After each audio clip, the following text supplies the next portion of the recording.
বিসমিল্লাহির রহমানির রহিম। আসসালামু আলাইকুম প্রিয় দর্শক, আইএফআইসি ব্যাংক নিবেদিত সংলাপ প্রতিদিন অনুষ্ঠানে আমি কর্নেল মোহাম্মদ আব্দুল হক আপনাদেরকে স্বাগত জানাচ্ছি। সমসাময়িক ও রাজনৈতিক বিষয় নিয়ে অত্যন্ত গুরুত্বপূর্ণ বিষয় নিয়ে আলোচনা করে থাকি। আজ আমরা আলোচনা করব, আজকের বিষয় হলো অন্তর্বর্তীকালীন সরকারের 100 দিন এবং প্রাপ্তি ও প্রত্যাশা। এই আলোচনায় আমাদের সাথে সংযুক্ত হয়েছেন আমন্ত্রিত অতিথি, বাংলাদেশের অত্যন্ত পরিচিত একটা নাম, বীর মুক্তিযোদ্ধা, যিনি যুদ্ধের সময়ে যোদ্ধা হিসেবে সম্মুখ সমরে অংশগ্রহণ করেছিলেন, বাংলাদেশ সেকেন্ড ওয়ার কোর্সের একজন বিদুষী এবং অত্যন্ত মেধাবী অফিসার, সাবেক সচিব ও রাষ্ট্রদূত মেজর আশরাফুদ্দৌলা। স্যার, আপনাকে এই অনুষ্ঠানে আমরা আন্তরিকভাবে স্বাগত জানাচ্ছি।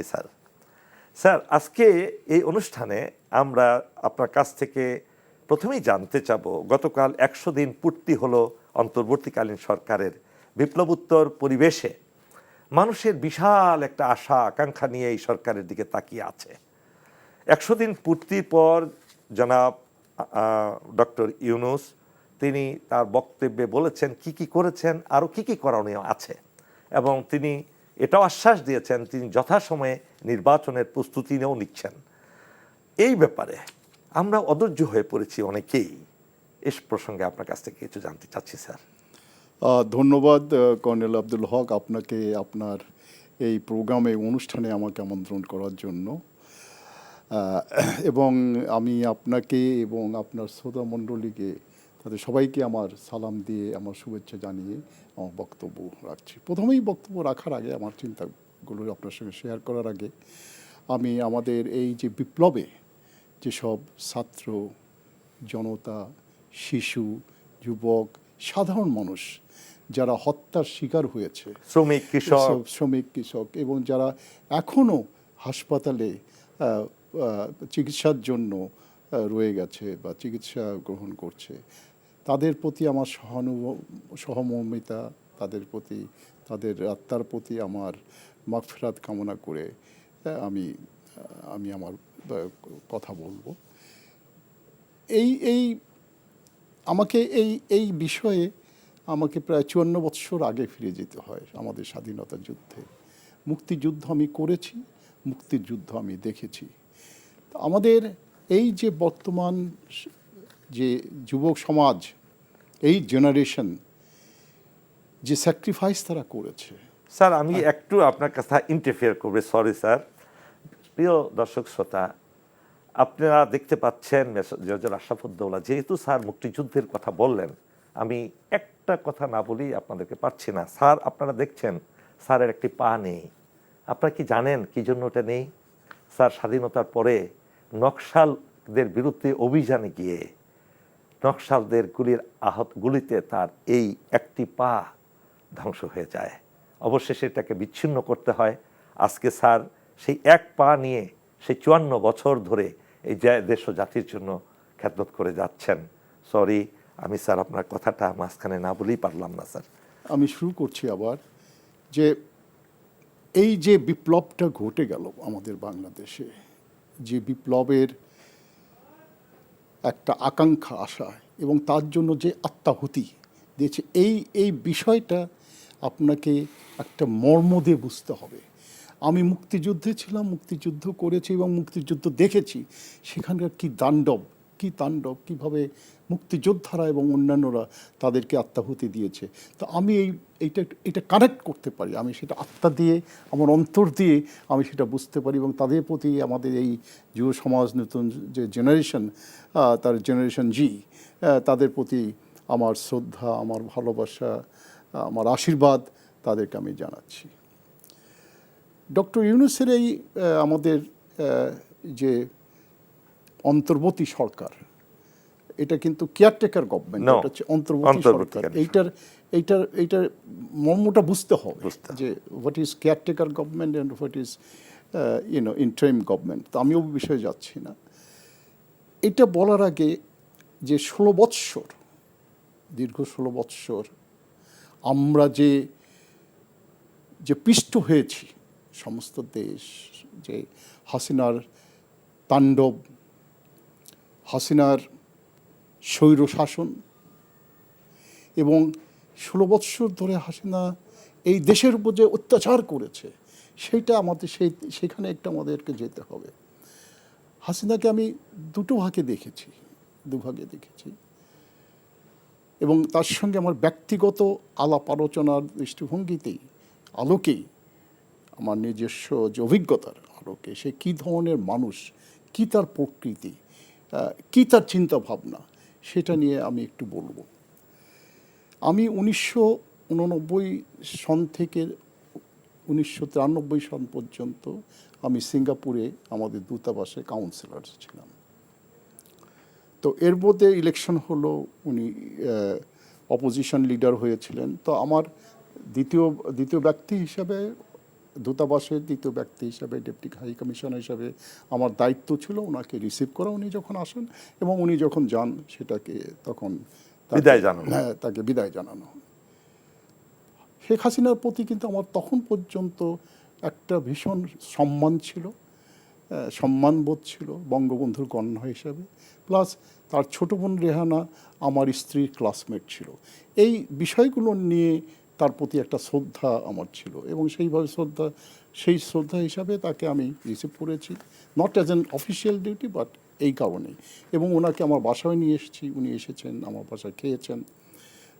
একটি ঘটনা যখন থেকে তার প্রতি আমি একদম অসন্তুষ্ট হয়ে যাই, তার প্রতি আমার বিরাগ আমার জন্মগ্রহণ করে সৃষ্টি হয়, সেটা হচ্ছে সেই সময় আপনার যদি মনে থাকে বিচিত্রা বলে একটা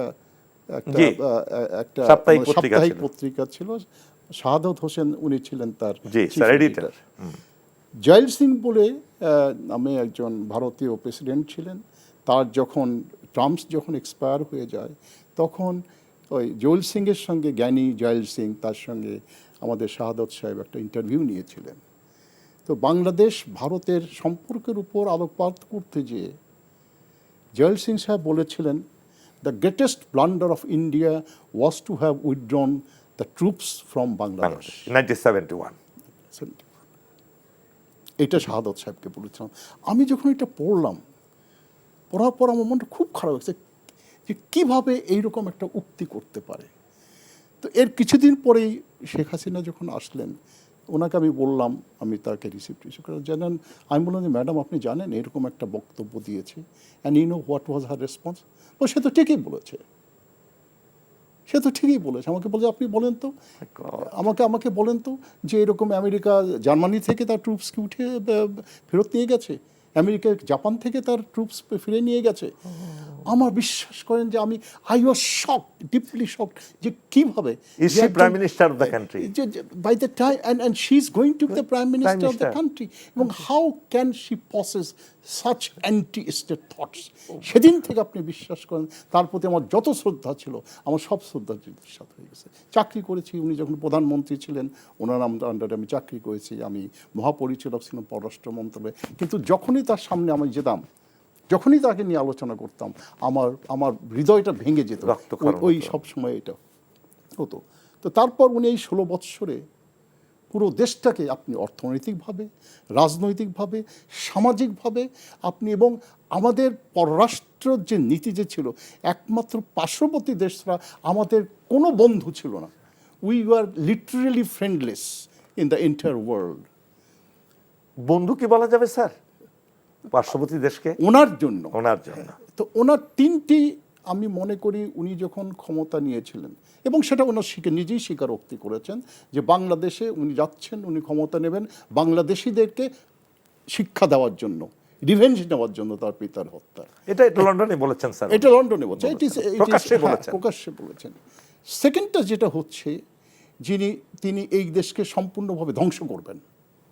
এবং তৃতীয়ত হচ্ছে যে এই দেশের সমস্ত সম্পদ উনি চুরি করে নিয়ে যাবেন। এই তিনটা লক্ষ্য নিয়ে উনি ক্ষমতায় এসেছেন এবং তাই করেছেন। উনি যখন ক্ষমতা থেকে যখন চলে যান, তাকে যখন বের করে দেওয়া হয়, উনি যখন পালিয়ে যান, আমি বঙ্গবন্ধু কন্যা, আমি পালাবো না, শেখ হাসিনা পালায় না, চোরের মতন পালিয়ে গেছে। দেখেন, চোরের মতো একটা চোর, একটা ফিউজিটিভ, খাবার রেখে চলে গেছে, টেবিলে খাবার ফেলে রেখে। বাংলাদেশে পৃথিবীতে কোনো শাসক বা প্রধানমন্ত্রী লিডার এইভাবে পালায় না, একটা চোরের মতো পালিয়ে গেছে। যখন পালাচ্ছে মনে হয় এই আপনার, আমার কাছে মনে হয় একটা মাতারির মতন পালিয়ে গেছে, কোনো রকম এটা নিয়ে দৌড়াচ্ছে। তো that was exactly that what she was. That was a reflection. Then how could she make so many followers, sir? আমাকে সব সময় আমাকে এই চিন্তাটা সব সময় কুড়ে কুড়ে খেয়েছে। তার কিন্তু ক্যাবিনেটে অনেক শিক্ষিত লোকজন ছিল, পিএইচডি মেধাবী, অনেক মেধাবী ছিল। তারাও কিভাবে এটাকে সহ্য করেছে, তারা কিভাবে চোখ বন্ধ করেছে। যেমন একটা কথা বলি, আমাদের ডক্টর, ওর নাম হচ্ছে উনি এনার্জি তৌফিক এলাহি, একদম ভীষণ ভীষণ মেধাবী একজন লোক। অক্সফোর্ডে উনি হার্ভার্ডসে লেখাপড়া করেছেন। এবং উনি কিভাবে বলেন, একবার কিন্তু জেলেও গিয়েছিলেন 1/11 সময়। তারপরে উনি বলেন যখন, যে আরে জয় তো একটা বাচ্চা ছেলে, তাকে মানে এত নিচে নামতে হয়। আর আমাদের অন্যান্য তো যারা সুধী সমাজ যারা ছিল, তাদের কথা বাদিয়ে দিলাম। এখন শেখ হাসিনা যাওয়ার সময় সে যেটা করেছে, আমাদের ব্যাংকগুলো ধ্বংস হয়ে গেছে, আর্থিক খাত ধ্বংস হয়ে গেছে, আমাদের রাজনীতি ধ্বংস হয়েছে, আর গণতন্ত্র তো উনি she has thrown down the drain. যাওয়ার সময় এই যে আপনার বাচ্চারা যখন খেলে, দেখবেন দুইটা মেয়ে খেলছে, খেলার সময় ধর একটা রাগ করে বলো, আচ্ছা তো আমাকে খেলতে নিবে না, তোমাকে আমি খেলতে দেবো না, ওই সব কিছু যখন আছে ভেঙে ভুঙে দিয়ে চলে যায়। she has done exactly that. যে if I can't have it, I won't let you have it. Right, so this is exactly সেটা সে করেছে। এখন এই সময় আমাদের পুরো একটা দেশকে ধ্বংসস্তূপ বানিয়ে গেছে। মানে it was literally failed state. আমাদের এই যে বাংলাদেশ ব্যাংকের যে গভর্নর সাহেব, উনি যে বলেছেন যে কথাটা, আমাদের শূন্য করে দিয়ে গেছে সব। উনি বলেছেন যে পৃথিবীর সবচেয়ে দুর্বল অর্থনীতি বাংলাদেশ হয়ে গেছে। মানে কিরকম একটা কথা। এবং রাষ্ট্রীয় মানে প্রধানমন্ত্রীর নলেজে বাংলাদেশ ব্যাংক থেকে, সেন্ট্রাল ব্যাংক থেকে আপনার টাকা ডলার চুরি হয়ে যায়। 5 তারিখে $15 বিলিয়ন নিয়ে গেছে, 5 তারিখে স্যার। শুধু তাই না, ওই যে এস আলম 900 কোটি টাকা চেক দিয়েছিল। আপনি এটা কি রাষ্ট্র ছিল, না এটা কি ব্যক্তিগত সম্পত্তি ছিল, কি ছিল? উনি এই দেশের মানুষগুলোকে কি করতেন? আমরা যারা মুক্তিযুদ্ধ করেছি, মুক্তিযুদ্ধে কত 30 লক্ষ লোক শহীদ হয়েছে। আমি যখন বাইরে থেকে আসতাম, এয়ারপোর্টে যখন ভিতরে ঢুকবো, welcome to the land of Mujib. What is it? একমাত্র মুজিব ছিল বাংলাদেশে, আর কেউ ছিল? এই 30 লক্ষ শহীদ হয়েছে, তাদের স্থান কোথায়? তারা কি অল দেওয়ার ফর্ডার্স ফর 1%? তারপরে আমার মনে হয়, যেটা মনে হচ্ছে, এইটা ছিল মানে ইন্ট্রো। অনেকে একটা নাটকের একটা ইন্ট্রো হয়, সেই ইন্ট্রো। তারপর আমি ভিতরে আসলে এখানে মুজিবের আপনার মূর্তি, ওখানে মূর্তি, এই নাম ওই নাম, মানে পুরো ফ্যামিলি এটা নিয়ে এসেছে। মানে এটা কি কোনো দেশ? মুজিব 100 বর্ষ করতে গিয়ে প্রায় 100,000 কোটি টাকা নষ্ট করেছে, এবং সেটা 2 বছর ধরে, 2 বছর, 2 বছর আরো বেশি সময় স্যার। এখনো অনেক টেলিভিশন রাস্তায় হয়ে গেছে। শোনেন, বঙ্গবন্ধুর আমার প্রতি কিন্তু আমার গভীর শ্রদ্ধা আছে, গভীর শ্রদ্ধা। আমরা যে যাই বলি না কেন, আমাদের এই বাংলাদেশের স্বাধীনতার চিন্তাধারক তৈরি করার যে আপনার যে ফিলসফি, এটা কিন্তু বঙ্গবন্ধু দিয়ে গেছে। এটা আপনি অস্বীকার করতে পারবেন না। স্বাধীনতার পর বঙ্গবন্ধু যদি না থাকতো, এখনো ভারতীয় ট্রুপস বাংলাদেশে থাকতো। আপনি অবদান মুছে ফেলতে পারবেন না, অস্বীকার করতে পারবেন না। সেটা অবশ্যই ইতিহাস মনে রাখবে।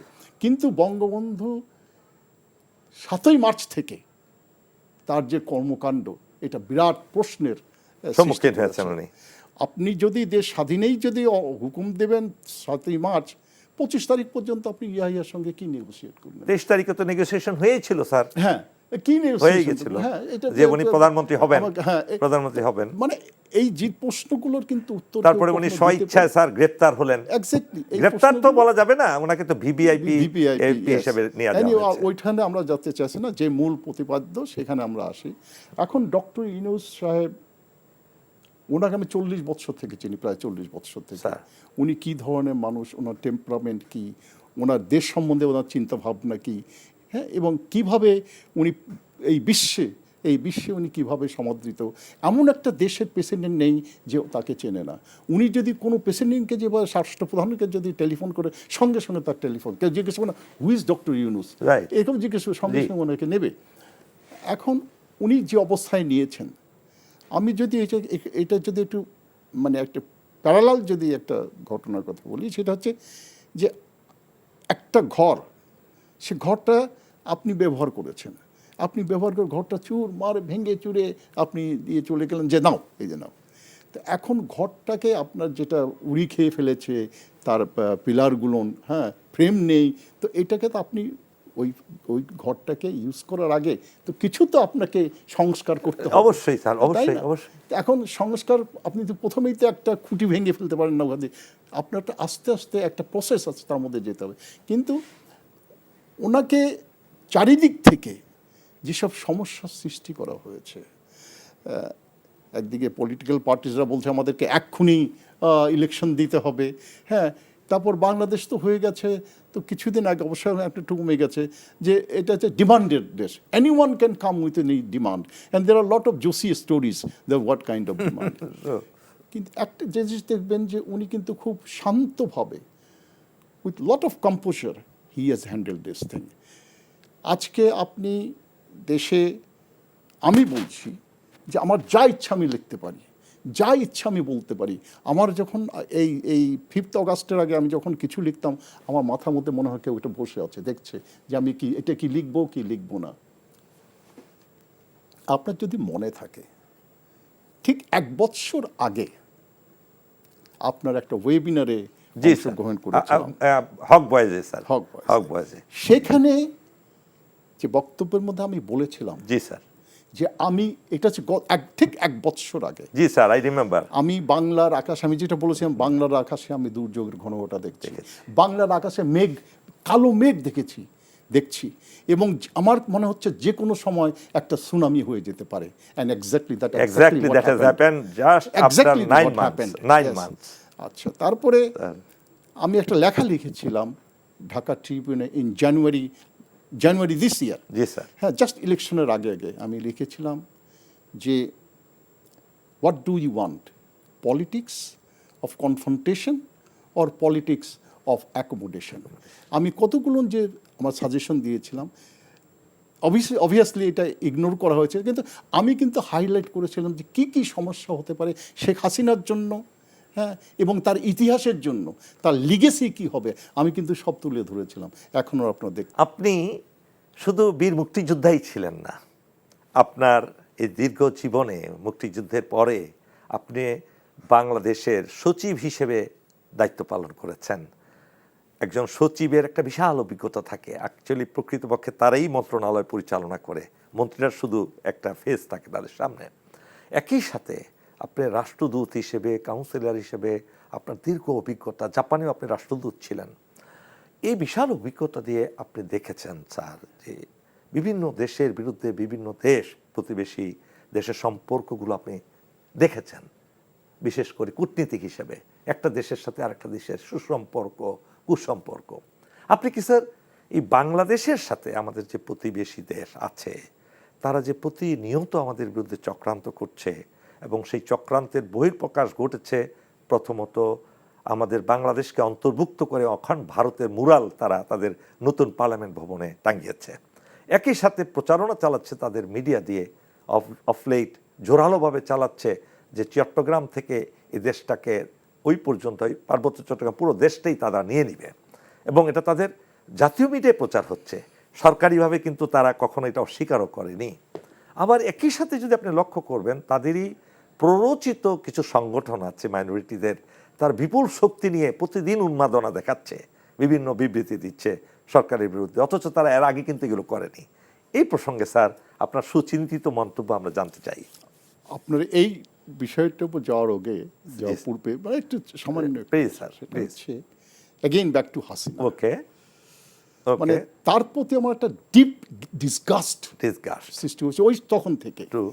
এবং সে যখন বাংলাদেশে আসে এবং তার কর্মকাণ্ডে যে জিনিসগুলো হয়েছে, আজকে এই সন্ত্রাসী ঘটনা, ওই সন্ত্রাসী ঘটনা, বাংলাদেশকে পৃথিবীর বুকে একটা ইসলামী সন্ত্রাসী রাষ্ট্র হিসেবে যে পরিচিত করার সবচেয়ে প্রধান দায়িত্ব সে নিয়েছিল, আত্মঘাতী সে নিজেই নিয়েছিল। স্যার।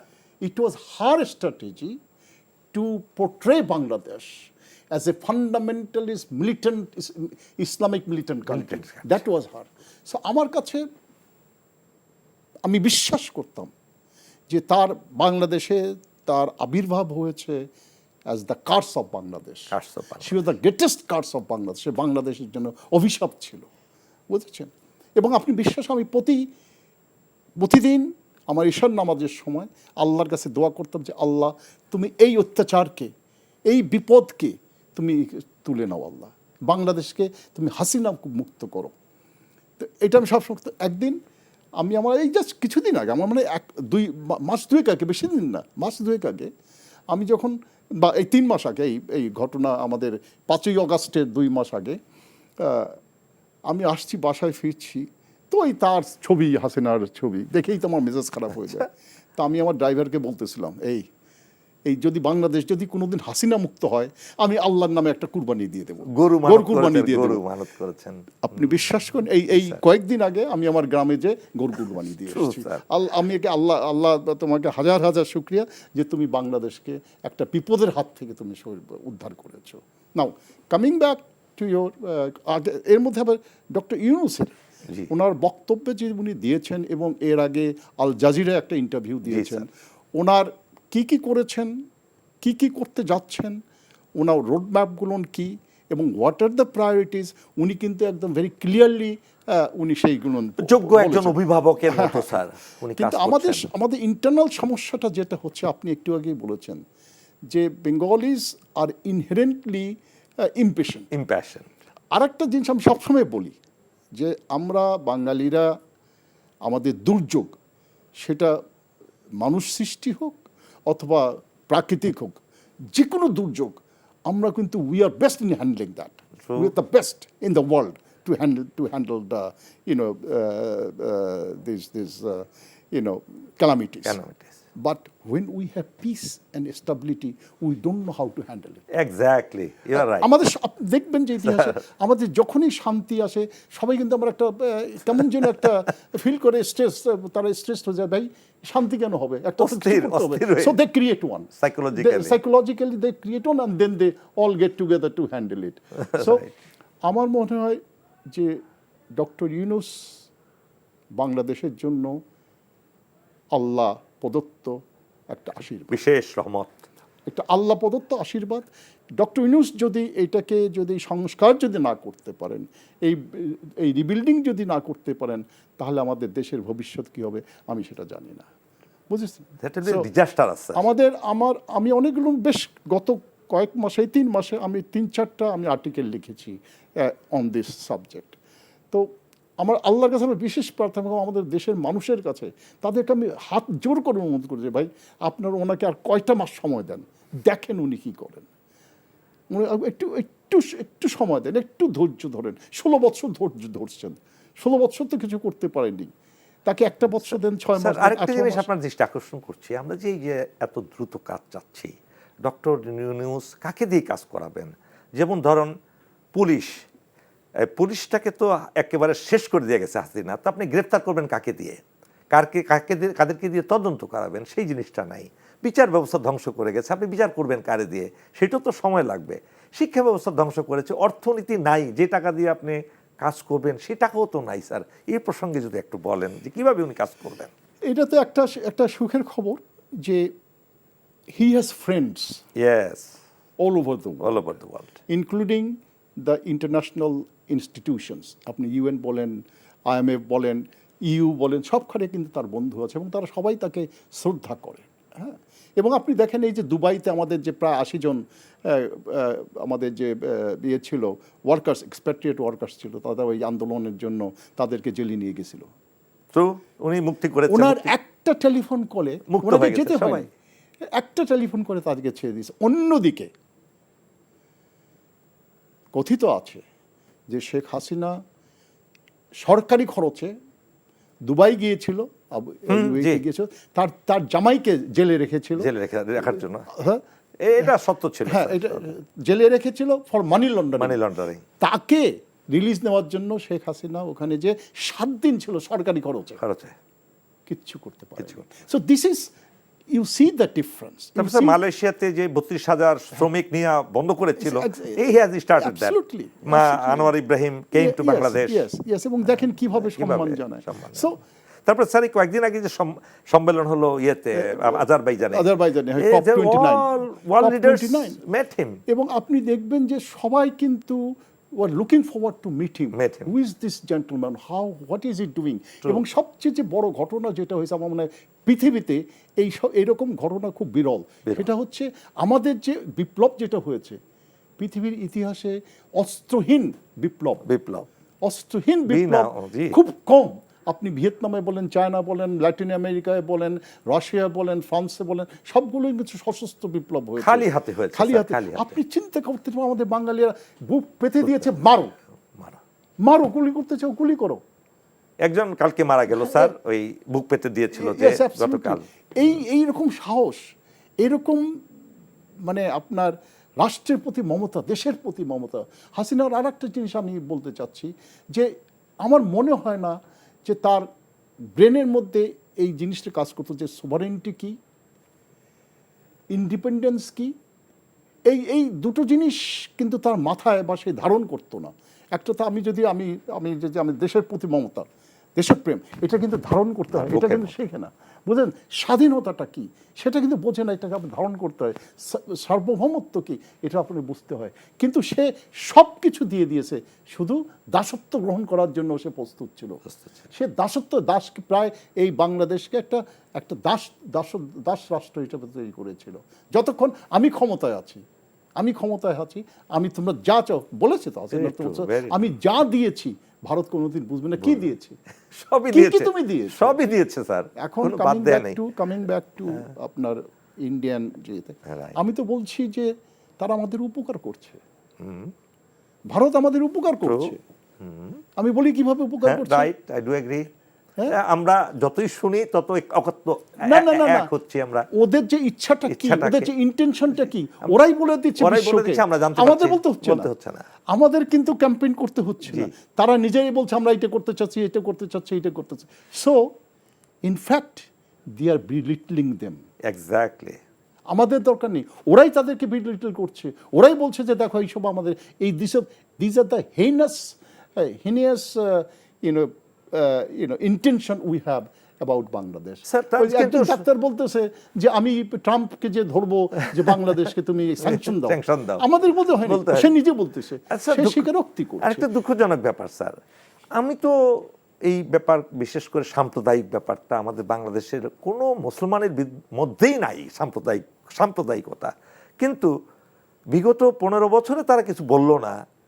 যেই আমাদের ডক্টর ইউনূস ক্ষমতায় আসলেন, তারা বিভিন্ন আমরা নাকি সাম্প্রদায়িকতা করছি, হিন্দুদের উপরে অত্যাচার করছি। There is not a single incident. তারা মিটিং করছে, এই ব্যাপারটা যদি একটু না, এখানে তো ডক্টর ইউনূস বলেছেন ভাই তোমরা আসো। উনি তো বিদেশি সমস্ত যেসব সাংবাদিক আছে যারা এই যে মনিটর করে, উনি তো নিজেই তাই যে দেখেন না যে বাংলাদেশ কিছুদিন আগে একমাত্র ওনার সরকার কয়েকদিন মধ্যে এসেই করেছে UN convention on enforce disappearance. আগে সরকার তো করেনি, উনি এটা করেছেন। উনি বলে সাইবার আপনার যে ল, এটা উনি উঠিয়ে দিয়েছেন। তো এটা উনি তো কোনো কিছু হাইড করছেন না, উনি বলছেন তোমরা আসো, ইউ কাম অ্যান্ড সি। কিন্তু এই দেশের সাথে তো কোনো প্রতিবেশীরই ভালো সম্পর্ক নাই, এটা কারণ কি স্যার? কথাটা হচ্ছে শুনেন, একটা প্রতিবেশীরও তো ভালো সম্পর্ক নাই স্যার। আপনি বলছেন যে আপনি বন্ধু, আপনি বন্ধু, আপনি যদি বন্ধু হন, আমার দেশের সবকিছু দিয়ে তোমার সঙ্গে আমি বন্ধুত্ব করব? আমার তো first and foremost I have to protect the interest of my nation. We have to speak eye to eye.